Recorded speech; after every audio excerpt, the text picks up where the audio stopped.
Again, we back in here. The last 24 hours of the late, great Marvin Gaye, part 2. Thank y'all for rocking with me. Let's go!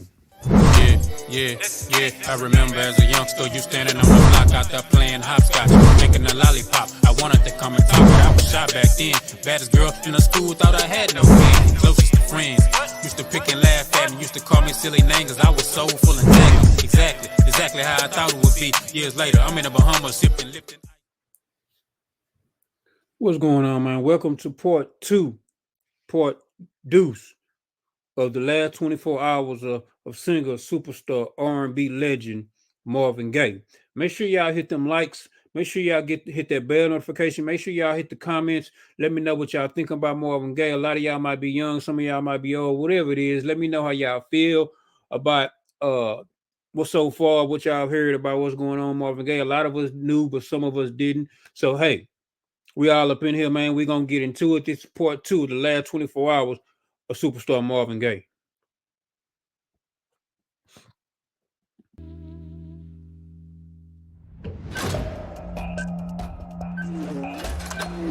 Evening has fallen on Los Angeles. Marvin Gaye has just 15 hours to live. He is staying with his parents in LA, where he spent the afternoon in a bitter argument with his domineering father. Marvin is addicted to cocaine. In his paranoid delusions, he believes someone is trying to kill him. For protection, he stocked the house with guns, but now fears his brother, who lives next door, wants to harm him. Where's my gun? What do you need a gun for? What do you mean I need a... People are after me. You don't need a gun. I want a gun. Let go. Frank said, Marvin, you don't need a gun. Trip. And he goes, oh, even you've turned against me, now I can't trust you. Calm down. I knew where the gun was, so I went and got it. And I made sure there were no bullets in it. And I gave Frankie the gun. And because I saw how upset Marvin was getting. Give me my gun. And he took the gun from Frankie. No, you got what you want. And he Is that what you checked want? and there were no bullets. So he got really upset because he wouldn't help him. And then he walked out the door. And before he slammed it, he just said, even you're not my friend anymore. You've turned against me. He just slammed the door and went downstairs. The hell with you. You are not my brother. That dope. Desperate, Frankie calls their friend Dave Simmons to come up with a plan to help Marvin. Dave, hey, it's Frankie. Listen, man. We were just determined to do something. We had no idea what we were going to do exactly, whether we had to actually physically restrain him. We had no idea where we were going to try to take him to. But we just knew that we had to do something. Frankie was just like, you know, what have I done wrong? You know, I'm just trying to protect him. Frankie knew what state of mind he was in and how he was just being tormented inside and was totally miserable, and he just didn't want to see him get in more trouble. He was crazy. He had gotten really just gone really crazy, you know. And the way Frankie described the way he looked physically, you know, he said he was just had his coat all buttoned, kind of crazy, and he was just out of it, gone, you know. Dave and Frankie are convinced Marvin needs treatment.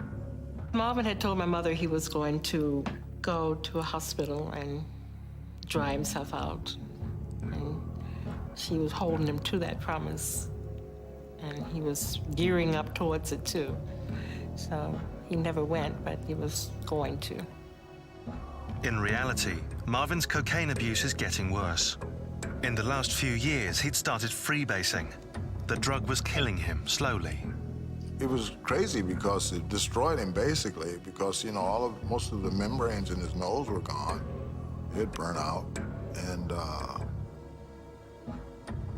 you know, I don't know. I know, you know, he always smoked, but that was nothing, you know, just smoke. But then I think he probably smoked less and just did more cocaine. So basically, Marvin was like I was saying earlier. Marvin was full of that. Then he started freebasing, so he really taking it to the head. He already paranoid, So this is not a good mix, man. This is not a good mix, and a lot of dope has took away a lot of our superstars. Whitney Houston, for example. I'm finna do a video on her. Make sure y'all check that out.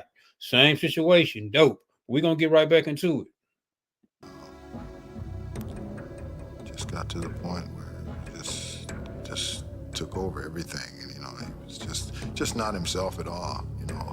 Many black people have a very high tolerance for discomfort. I believe that, we feel bad all the time, and that's just the way it is for us, and we'll deal with it. So I'm not surprised at all that Marvin Gaye never sought treatment, because I think that he believed that he should be able to do this on his own. In the final hours of his life, Marvin was a slave to his addiction and at war with his father. The deadly combination of drugs and conflict would soon end his life.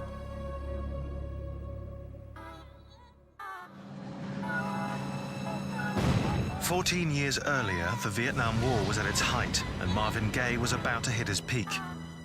With the success of I Heard It Through the Grapevine, Marvin had won creative control over his next album. Marvin had a lot of talent and a lot of creativity, and he had more ability than most of the producers that were there at the time. Marvin took inspiration from the Vietnam War to write one of the most successful concept albums of all time. What's Going On was a tribute to his brother Frankie, who fought in the war. What's Going On, Marvin dedicated to Frankie because of all his stories. He gave him the inspiration to write that album.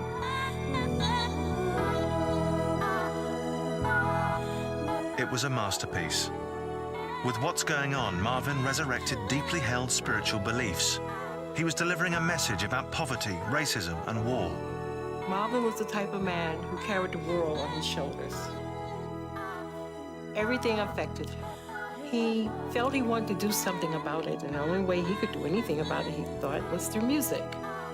Marvin wanted his music to matter, that he would be the voice of someone that would inspire social change. But Motown was about upbeat dance music. Berry Gordy hated What's Going On. He refused to release it. Berry Gordy's reaction was one of how would a Marvin Gaye fan relate to this? Marvin came to my hotel room after I left Motown, and he told me, he says, "Kim," he says, "I recorded the best album I've ever done, and nobody likes it."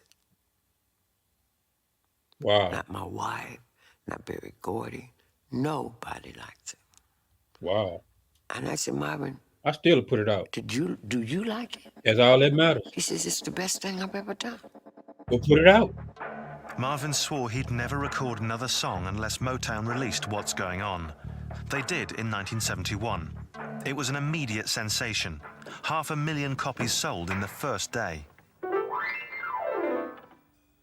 Tonight, I'm so proud to have the greatest singer in the world in the auditorium tonight. It's Marvin Gaye. The next year, Marvin made a triumphant return home. Washington, D.C. proclaimed May 1st Marvin Gaye Day. It gave Marvin something he'd never had before, the respect and admiration of his father. To be hugged by his father in public, oh yes. That was a wonderful thing for my father to walk up to him and say, "Son, I'm so proud of you. This is wonderful. You have really caused me to be very proud of you." What was the issue? And so that was a good thing. Very good. I wasn't there for Marvin Gaye Day in 1972, but I have a feeling it was, he talked about it a lot, and I think it was a big deal. I think it was like a little happy moment, actually, one of these Polaroid pictures where Mommy and Daddy and Marvin were reunited, and I think it was sweet. Everyone in the community came, and it was a big deal, and then Wham, and people in Motown and others that may not have known Marvin's family that well saw, and I think they were in the public's eye, and so I think he wanted to do the right thing, and I think he really, you know, just had a change of heart. He was going to give it his good shot. He was going to do his part if Dad would do his part. I think it's one of those snapshots. Hold on, I got a phone call. Hold on. Out of his life, of had there been true harmony between Mom, Dad, and Marvin, had there been some kind of reconciliation, had there been some kind of deep understanding. On that day, it was okay. But that day was a very isolated day and a very extraordinary day, and a day not at all typical. Tragically, this was a fleeting moment of happiness. Father and son would never find a lasting peace. The years of conflict and violence had left scars too deep to heal.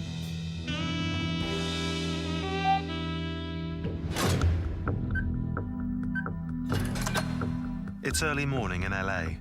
Marvin Gaye has less than 4 hours to live. Yesterday's argument over money has been simmering since last night.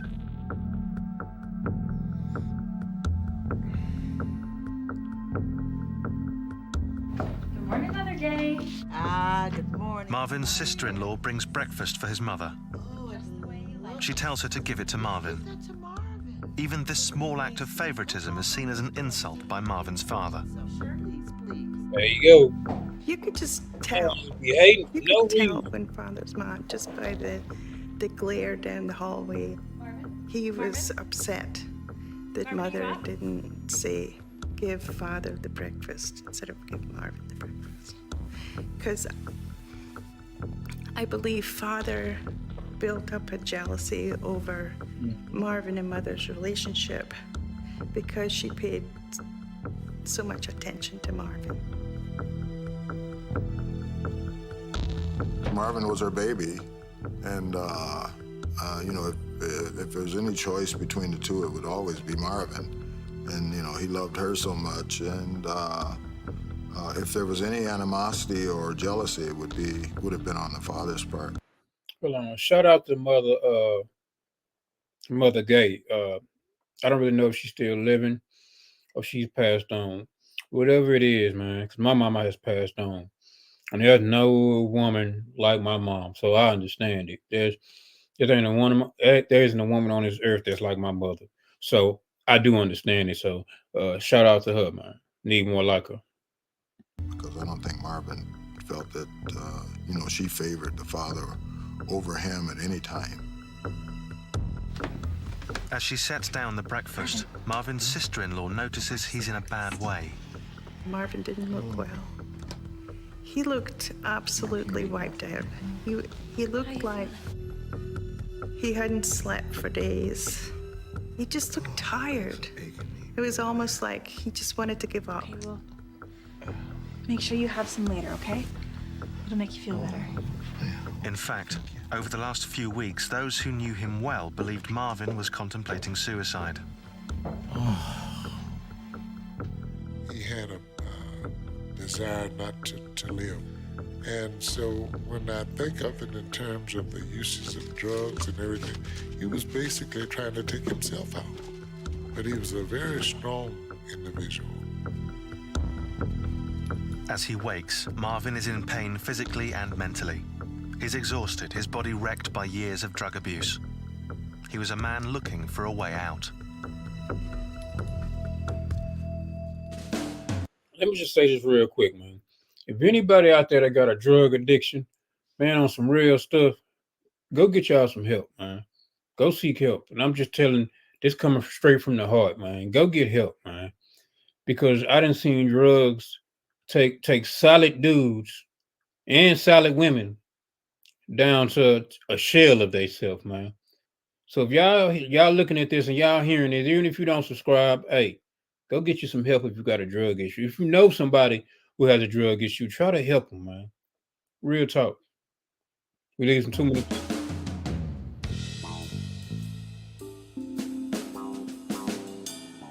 Ten years earlier, Marvin was at the top of his game.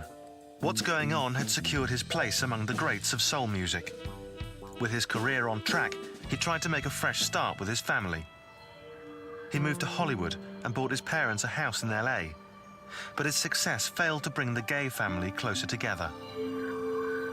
Once we moved into what we call the big house on Gramercy, things started deteriorating, I would say. I noticed that my father was becoming more and more recluse, which meant he didn't want to go anywhere or do anything. And it was my mother who was going places and doing things. My mother would accompany my brother on his tours. But it's not that he never asked my father. He would always ask him, and he would always say no. Marvin's father still frowned on his son's career, even though he lived off his royalties. His father withheld the approval to his son to the point of destroying him. Unfortunately, I beg to differ on father. I think he was very, very poisoned by negativity, and it was important to him to play takeaway with people that wanted something from him. And Marvin really wanted it from him. He hated him. He loved him at the same time. You know, it's just he didn't want any acknowledgement from him. Then he really wanted everything from him. So it was just like it just became a curse on Marvin. You know, and it just drove him into everything in his life like that. His music, his relationships, his kids, everything.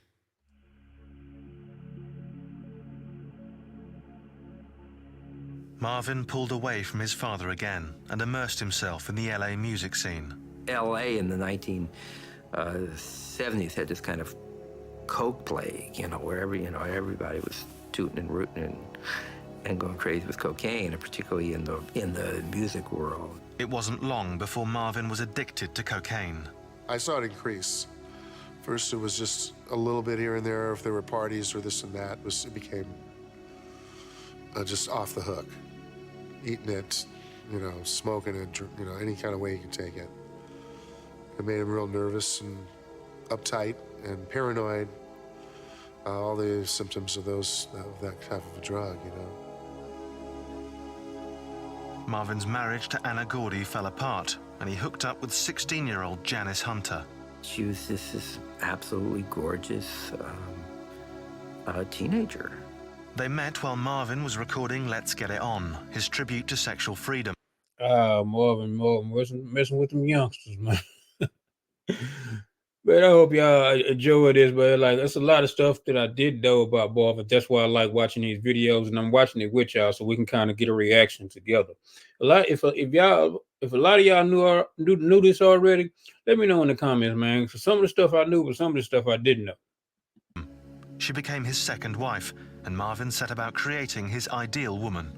I think he saw in Jan a way to mold a woman, you know, take this teenager and turn her into what he thought a woman should be. Marvin's ideal woman was his mother, but it was an image no one could live up to.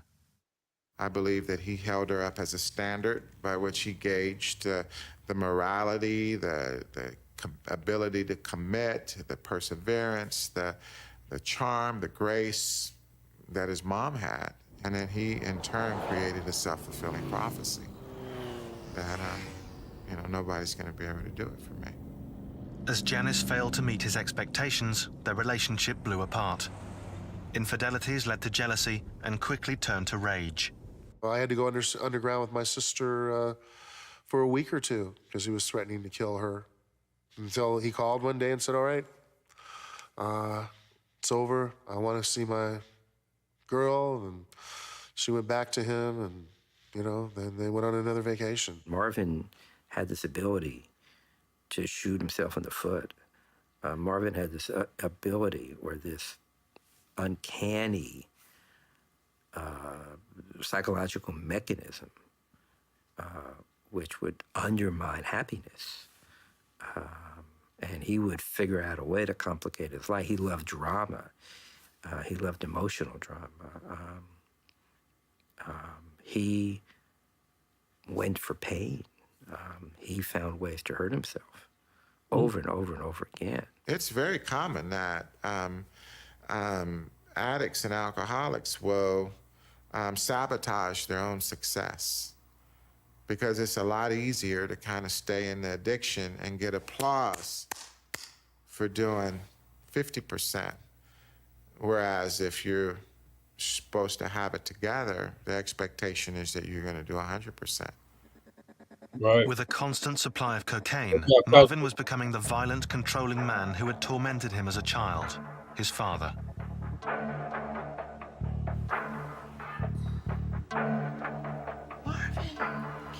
On his last day, Marvin and his father are locked in a power struggle, seething at opposite ends of the house. A lifetime of resentment will soon end in tragedy.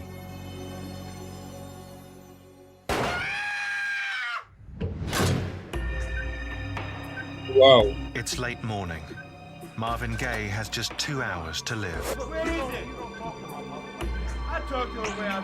Marvin is staying with his parents in LA. Okay, y'all, we got 2 hours to Marvin Gaye for Marvin Gaye to live.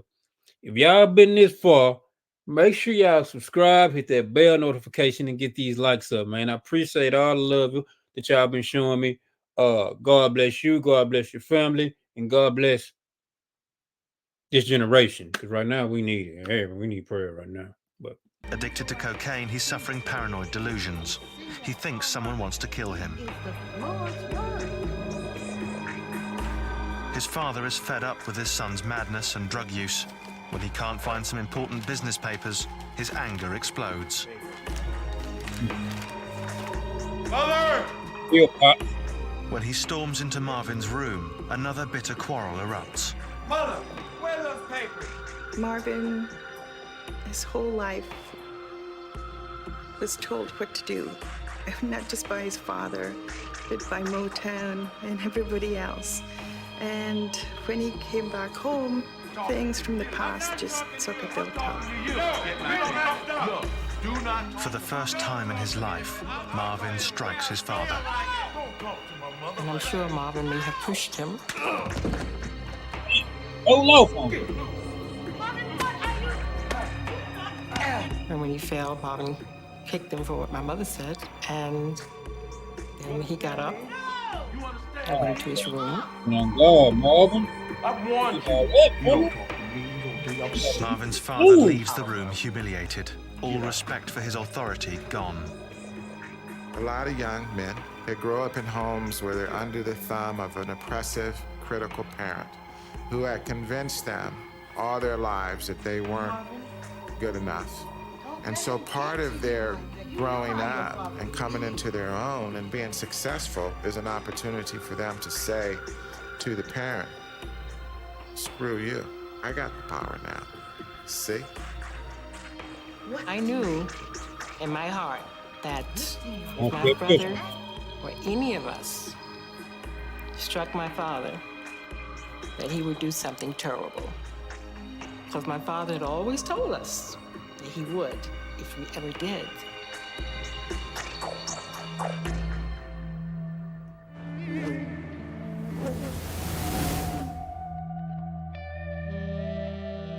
Five years earlier, ravaged by his cocaine addiction, Marvin's career had stalled, and he was on the run from the taxman. Federal agents had seized his house in LA for failure to pay taxes, and he was living out of a van in Hawaii. Wow. I'm trying to think of a good word to use for how he saw money. He was very free with it, for one thing. And he didn't take it truly serious. He didn't. He wasn't a person that cared about money, so you couldn't lure him into doing this and doing that by mentioning some figure. It was just, he was a kind-hearted person. He bought himself a Rolls Royce and bought himself a couple of houses and a place in Jamaica and never went to Jamaica. I mean, he just lived in chaos. In Hawaii, Marvin was running from his problems. He was at war with everyone, his wife Janice, Motown, and the IRS. That's where he fell into really great depression. And his cocaine habit worsened. You know, he was getting high all the time. I guess the whole thing about Hawaii was just sort of like take the people that were into the same kind of sadness and self-destructiveness and do it for a while. After 7 months, mounting debt forces Marvin Gaye back onto the stage. But a tour in Britain ended in scandal when Gaye skipped a concert and left Princess Margaret waiting for hours.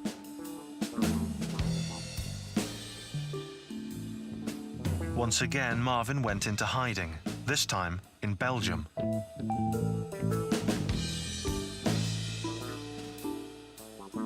Away from the pressures and temptations of LA, Marvin began to rally. In 1982, CBS paid $1.5 million to buy out his contract with Motown. And it was in Ostend where Marvin began to recover and build up enough strength to make his sort of last comeback. Marvin was off cocaine, but his failed relationships with women haunted him. Ritz visited him in Belgium, where he saw Gaye's apartment filled with sadomasochistic drawings. I think he was tortured by the fact that he never had a good romantic female relationship. And I remember saying to Marvin, this is sick. What you really need is sexual healing. And he said, I love that idea. I want, you know, to sort of write a poem about it. So I wrote these lyrics, and he immediately took it and put a melody to it. Sexual Healing and the album Midnight Love became the first hits Marvin had had in 9 years, winning him 2 Grammys. But back in LA, he became hooked once again on cocaine.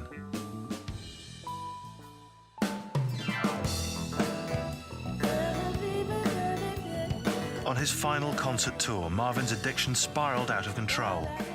While millions of fans reveled in his performance, backstage, Marvin was self-destructing. It was not an easy tour to keep control of, and it become pathetic because you had loved ones bringing in drugs and you couldn't keep it away from it. I went to a couple of concerts, but I was not on the tour. I wouldn't even go close to it. It was crazy. He thought someone was trying to kill him. Marvin insisted on having his brother beside him at all times as a decoy for his imagined killer. They looked so much alike. The cocaine was driving Marvin insane. That is very consistent with heavy daily cocaine use. And actually, one of the #1 reasons that we see addicts in a psychiatric unit is for a drug-induced psychosis. It's the beginning of, I think, the most tortured part of his life, when he loses his mind. And out of his mind constructs a kind of a screenplay of his own death. And it all begins, I think, on this final tour.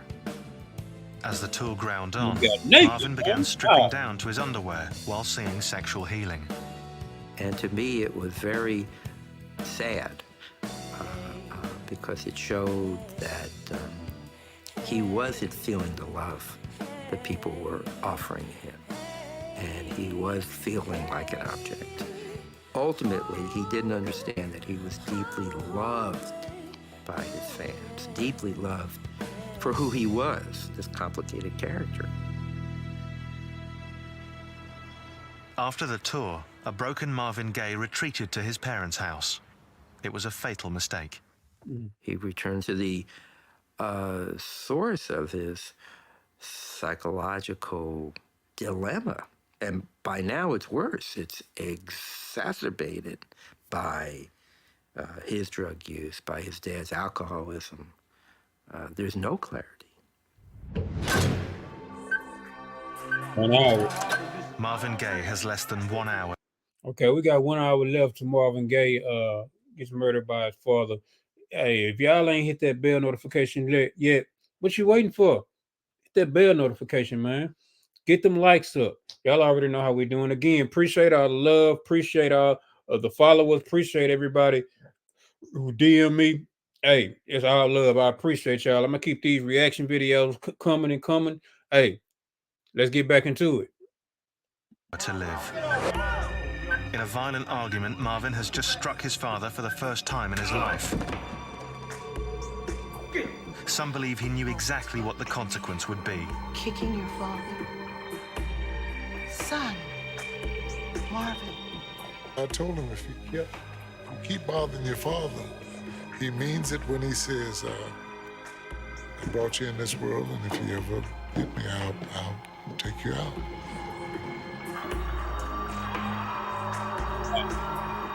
After bringing breakfast to Marvin, his sister-in-law is back in her apartment next to the main house. Marvin's brother Frankie is with her. They're unaware of the fight going on next door. Marvin, kicking. By beating his father, some believe Marvin had found a way to end his life. Marvin was really and truly, as he explained to me, in no uncertain terms, he didn't want to live.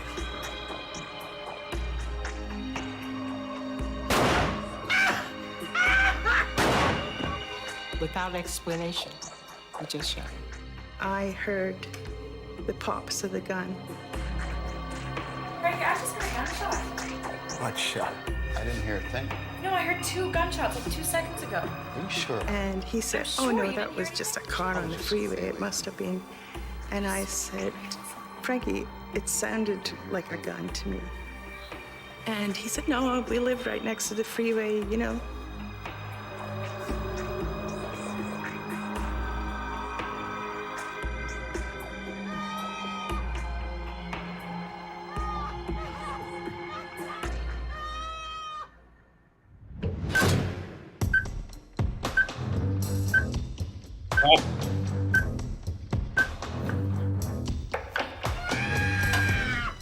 Frankie!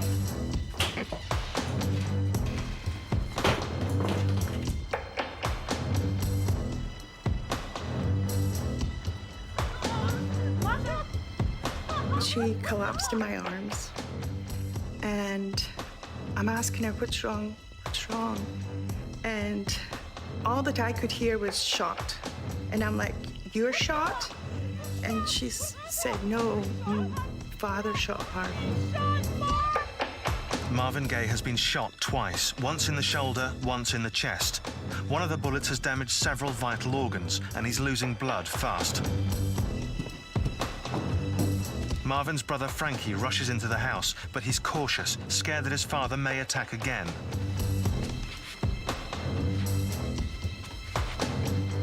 Marvin is conscious when Frankie finds him.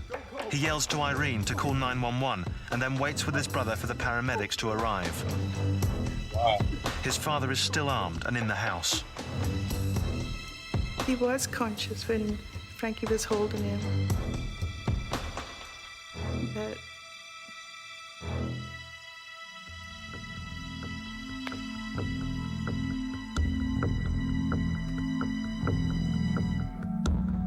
Paramedics arrive in under 10 minutes, but they refuse to enter the house while Marvin's father and the gun are still inside.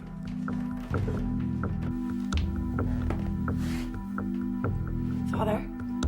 Father? So I found father. He was sitting on his bed. Irene. And I'm asking him, where did you put the gun, Father? And he was just sitting there, very calm. And he looked up at me and said, what gun? It was just like there was nobody home. And I said, the paramedics are here and they need to come in, and they won't come until the gun is outside. Please tell me where the gun is. And he just bowed his head. I was going through his drawers and everything, looking for the gun.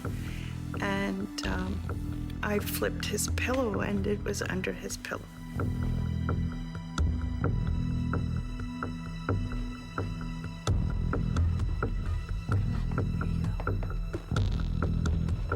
Marvin is dying in his brother's arms. A full 20 minutes pass before paramedics can get to him. Marvin didn't die on the spot. He died on his way to the hospital.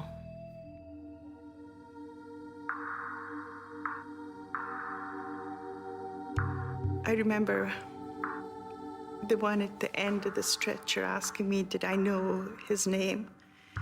And when I said, it's Marvin Gaye, he looked at me twice and he said, you don't mean the Marvin Gaye?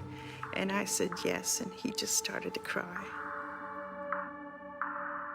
You can't really describe the hurt and the pain. Because when you love someone, it's just a hurt that you cannot describe.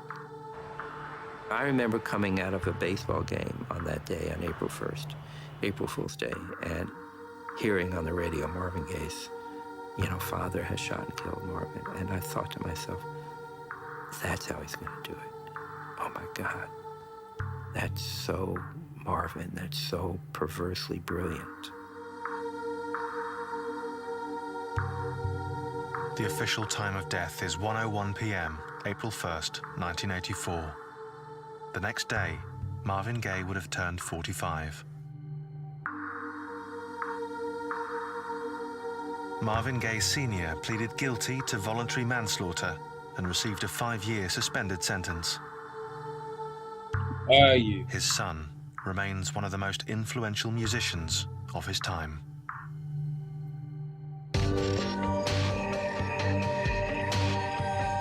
Thank y'all for tuning in, man. That was it. The last 24 hours of a singer, superstar, R&B legend, Marvin Gaye. I hope y'all enjoyed that reaction video. Hey, like, subscribe, share. Know somebody, tell somebody, know somebody. Y'all already know how we doing it. Finesse game, and we up out of here. Peace.